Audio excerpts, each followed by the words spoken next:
What do you do when they don't want you to win?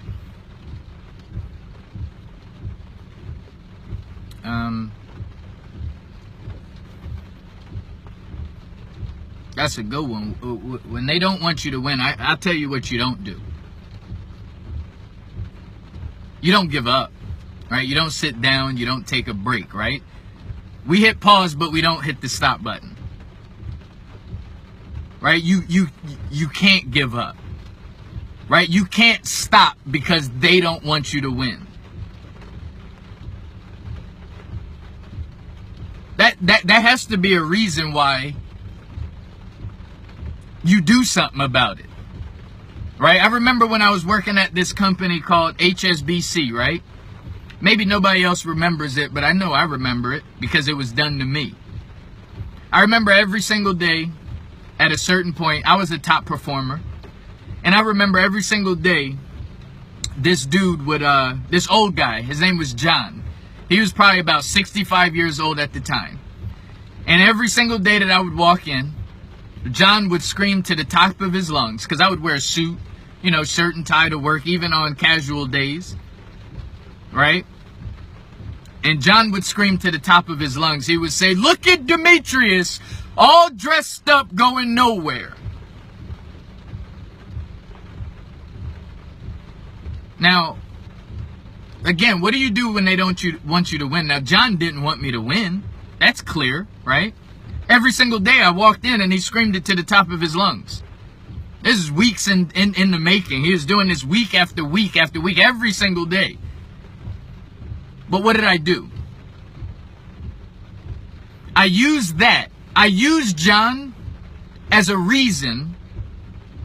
I already had my inspiration. I was self-motivated regardless. But the reason why I excelled, and he pushed me, his words and that announcement every single day I went into work, it pushed me to a level that I wouldn't have been pushed. He was like the lighter fluid. But what I see too often, somebody says, "Nah, they give you that energy, they give you that vibe, like, yo, you're not gonna be able to do it. And I'm gonna make sure, I'm gonna be as negative as I can be to you. I'm going to distract you from doing whatever it is that you want to do. I'm going to make your life a living hell to make sure that this thing that you want to accomplish is not accomplished." What do you do when they don't want you to win? I'm telling you. You cannot sit down. You cannot take a break. You cannot soak in your sorrows. That is the time where you have an audience. You have an audience of people that don't want you to win. But again, the key is you have to be self-motivated first. You have to be self-motivated. Because if you're not self-motivated, and if you're only doing this to prove somebody wrong. See, the thing with John was, I was already a performer before John started doing this. And I guess as I started to progress, and as that compound effect started kicking in, my results started to be a reflection of what John wanted to do.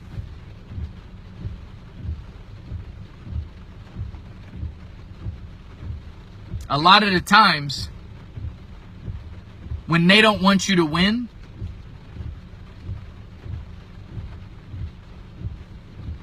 they don't want you to win because they don't want to see you. They fear that if you go to the next level, it's going to put them on the hot seat. But what they don't understand is you're not even concerned about them. I'm telling you guys, some of y'all have given up on a business that you've started or in a book that you wanted to write. And you know why you didn't want to write the book? You didn't want to write the book. You gave up. You let them tell you not to write the book because they said you're not, who are you to write a book? Who are you to start a business? And you know what you started doing? You started to think about all the reasons why you're not the person that should be writing a book. You're not the person that should be starting a business. So you know what you do then, right? You may write the book. You may. But you go back to my book, right? Silver Dollar ebook. I talk about the extensive research and study that I did prior to writing my book on the summit of Mount Everest. Right? And what I learned about, and I talked about in the book, which you should really go pick up, Silver Dollar ebook, put the forward by Les Brown, right? What I learned is that 85% of the people who die on Mount Everest die on their way down. Why do they? Now you may say, well, how do they die on their way down? They reached the highest peak in the world. That's difficult in itself. How the hell did they die on their way down? I'll tell you how they died on their way down. Because their only motive, their only goal in life was to reach the summit of Mount Everest. So their preparation, right? Their practice, their discipline, their commitment was only to reach the summit of Mount Everest. And that's what they did. So in a sense, they succeeded. But they never practiced. They never prepared for the coming down once they reached the top. So that's why I'm going to tell you guys again. What do you do when they don't want you to win? I'm not going to tell you what you should do. I'm going to tell you what not to do. Right? Because you may use their energy as fuel to write your book. You may use their energy as fuel to start that business. But once that book is done, metaphorically, you reached Mount Everest. You succeeded according to what they didn't think you would do. So you did it. And once you wrote your book, you stopped. You gave up. You didn't do no marketing. You didn't do no promotion. You didn't do no launch party. Same thing for your business. What did you do? You used them as your fuel to start your business. So what did you do? You succeeded when you started the business. You was bragging, taking pictures, doing the videos of you showing that your business is now started. So what did you do? You got comfortable. You got lazy. Because in a way, you succeeded. But what I'm telling you is, you only use what they talk about as lighter fuel to add on to the fire. Some of y'all are using they as your only source of inspiration. And when you get it done, you get comfortable. Because you succeeded for them.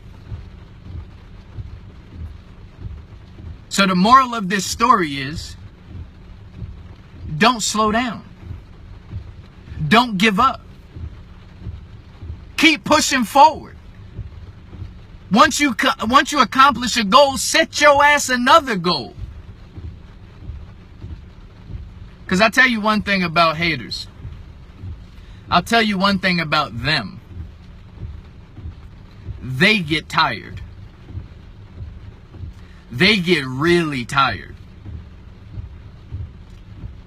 That's why if you look at your life right now, and you probably had some haters sometime in your lifetime, right? That told you they didn't want you to win. They didn't want you to win. If you look back and be honest with yourself, a lot of the haters that you had 5-10 years ago on projects you was working on, they're not even around no more. Because just like when you accomplish that goal, they disappeared. They don't like to follow you goal after goal after goal. They get tired. It's like asking a sprint runner to run a marathon.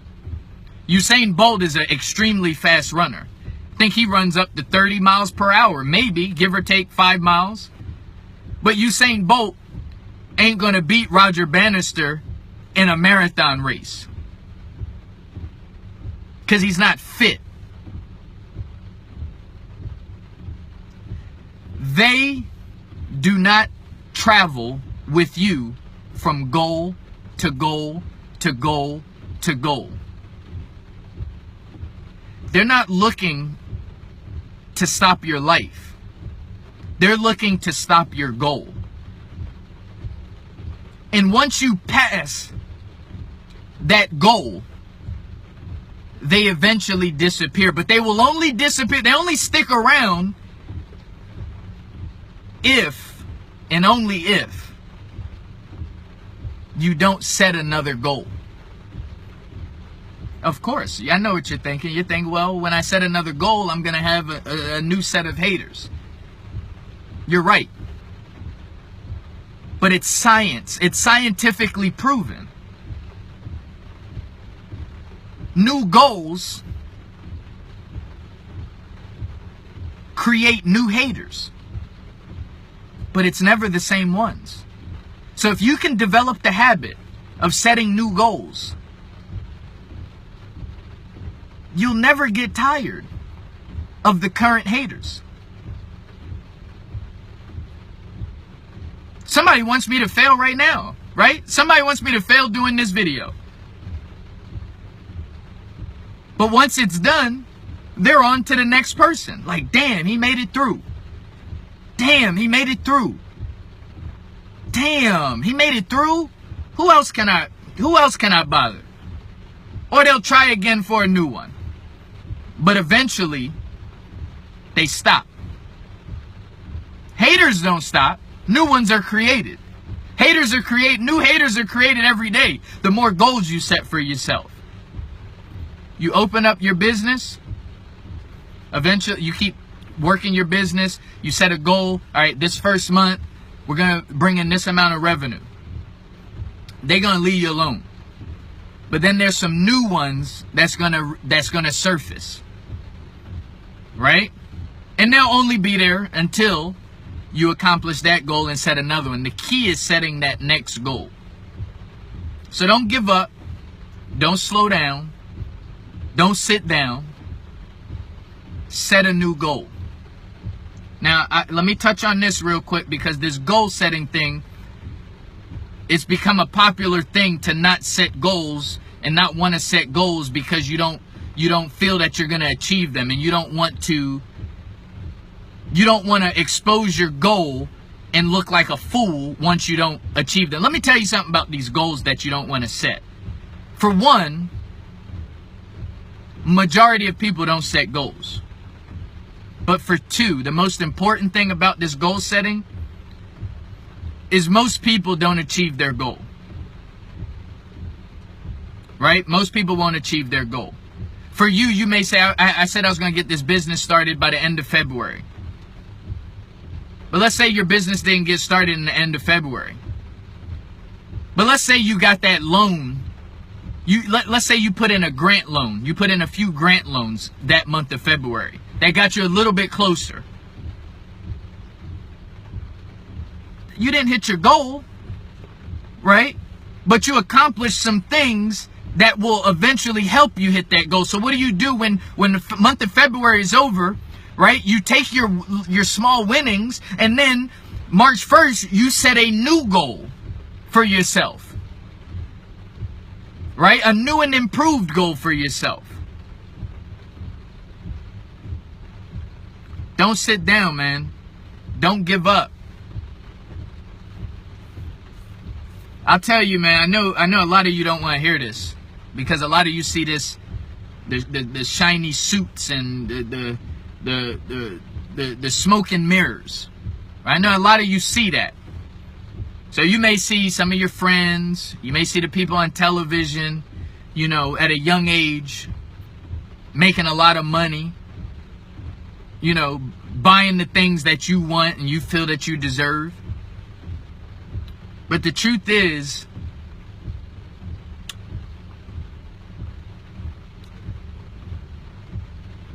it's a fact that most of us, most of the most successful people throughout history have accumulated their success between the ages of 50 and 70 years old. It's a fact. Now, that's not giving you a free pass to wait until you're 50 to get serious about your life. Because like Damon John said, it takes 10 to 12 years to become an overnight success. You're not going to ease into success. You're not going to gradually run into success. It's not when you turn 50, you now start on this idea and you're going to become successful, because throughout history, studies found that the ages 50 to 70 is when we're most productive in regards to creating a fortune. Whatever your age is now, get busy. Start doing research. Research is a part of the process to creating a fortune. All right, this your boy Billionaire Brown. I hope you having an amazing day. Share this video.